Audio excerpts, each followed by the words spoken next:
Good morning friends. வரம் 360 YouTube channel. நான் உங்கள் ஆதிகேசவன். இன்றைக்கி என்ன பதிவு அப்படின்னா, ஒரு கொய்யா வகையை பற்றி தான் நம்ம பார்க்க போகிறோம்.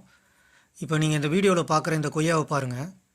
இந்த கொய்யா வந்து பிளாக் டைமண்ட் கொய்யா அல்லது பீட்ரூட் கொய்யா அப்படின்ற பேரில் இந்த கொய்யா வந்து சொல்கிறாங்க.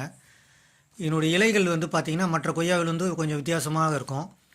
கருஞ்சிவப்பு கலரில் இருக்குது இதனுடைய இலைகள். இதனுடைய காய்களுமே பார்த்திங்கன்னா மேல்புறங்கள் பார்த்திங்கன்னா கருஞ்சிவப்பு கலரில் தான் இருக்குது. நார்மல் கொய்யா பார்த்திங்கன்னா கொய்யா இலைகள் வந்து பச்சை கலரில் இருக்கும். அதே மாதிரி அதனுடைய காய்களும் பச்சை கலரில் இருக்கும். இதனுடைய இலைகள் மற்றும் காய் இரண்டுமே வந்து பார்த்திங்கன்னா ஒரு மாதிரி கருஞ்சிவப்பு கலரில் இருக்குது. அதனால தான் இதை வந்து பிளாக் டைமண்ட் கொய்யா அல்லது பீட்ரூட் கொய்யான்னு சொல்கிறாங்க.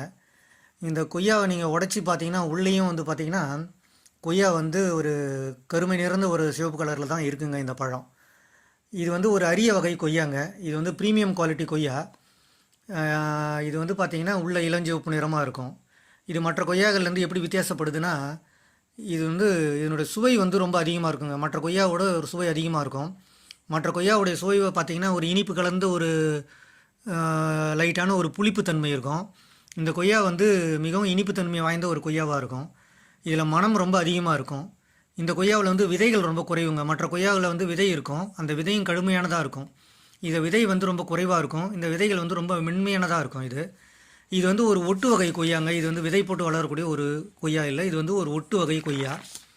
இதனுடைய மருத்துவ குணங்கள் பார்த்திங்கன்னா இந்த கொய்யாவில் வந்து ஆன்டி ஆக்சிடென்ட் வந்து ரொம்ப அதிகமாக இருக்குங்க.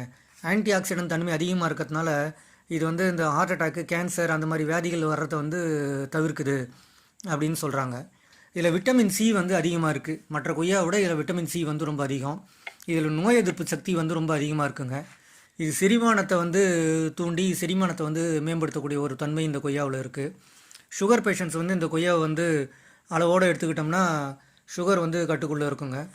இது வந்து முடி உதிர்வை வந்து குறைக்கும், சரும வியாதிகளை வந்து கட்டுப்படுத்துதுன்னு சொல்கிறாங்க. விவசாயம் பற்றி பார்த்திங்கன்னா இது குறைந்த நீரில் வளரக்கூடிய ஒரு கொய்யா. 1.5 வருஷத்துலேருந்து 2 வருஷத்துக்குள்ளே வளரக்கூடிய ஒரு காய்க்கக்கூடிய ஒரு கொய்யா. இதனுடைய பராமரிப்பு செலவும் ரொம்ப குறைவுங்க. நார்மல் கொய்யா 30லேருந்து 50 ரூபா ஒரு கிலோ விற்கிதுன்னா இது 150 ரூபாயிலேருந்து 300 ரூபா வரைக்கும் ஒரு கிலோ விற்கிதுங்க. சின்ன நிலம் இருந்தாலே இந்த கொய்யாவை ஈஸியாக பயன்படுத்தலாம். ஆக மொத்தத்தில் இந்த கொய்யாவை பார்த்திங்கன்னா ஆரோக்கியம், அழகு, லாபம் இது மூன்றையும் அள்ளி தரக்கூடிய கொய்யா. இந்த கொய்யாவுடைய பூ பாருங்கள் எவ்வளோ அழகாக ஒரு ரோஸ் கலரில் இருக்குது பாருங்கள். இந்த கொய்யாவுடைய பூக்கள் பார்த்திங்கன்னா உங்களுக்கு தெரியும், மிகவும் அழகாக இருக்குங்க இந்த கொய்யா பார்க்குறதுக்கு. இந்த கொய்யாவை வந்து விவசாயிகள் வந்து பயிரிட்டு லாபம் அடையணும்னு நான் வேண்டி கேட்டுக்கிறேன். இந்த வீடியோ உங்களுக்கு பிடிச்சிருந்ததுன்னா லைக் பண்ணுங்கள், ஷேர் பண்ணுங்கள், சப்ஸ்கிரைப் பண்ணுங்கள். மறக்காமல் பெல் பட்டன் ஐக்கானை டச் பண்ணிவிடுங்க. தேங்க்யூ.